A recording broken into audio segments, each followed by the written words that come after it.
আজ আমি বানিয়েছিলাম একটা চটজলদি চিকেন কষার রেসিপি। ম্যারিনেশন বাদে মাত্র 30 মিনিট লেগেছিল।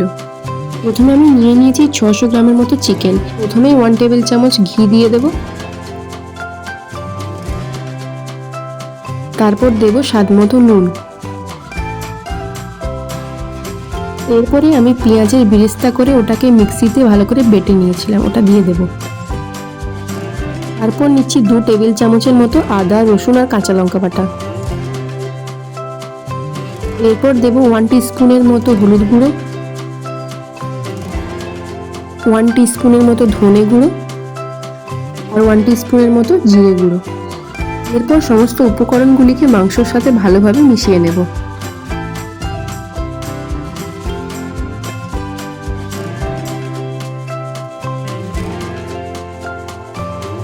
এরপর এটা 30 মিনিটের জন্য রেস্টে রেখে দেব।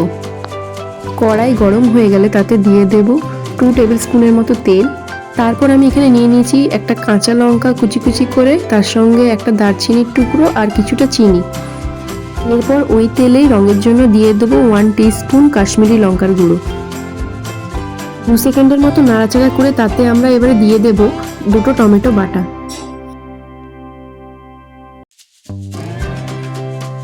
কিছুক্ষণ কষিয়ে নেব যাতে টমেটোর কাঁচা গন্ধটা না থাকে, আর তার সাথে একটু নুন দিয়ে দেব। যেহেতু টমেটো দিয়েছি তাই নুনটা তো দিতেই হয়।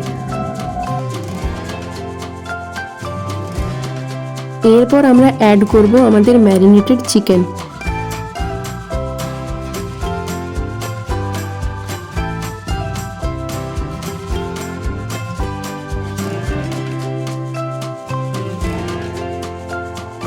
কিছুক্ষণ নাড়াচাড়া করে নিয়ে এরপর আমরা এটাকে 10 মিনিটের জন্য ঢেকে দেব।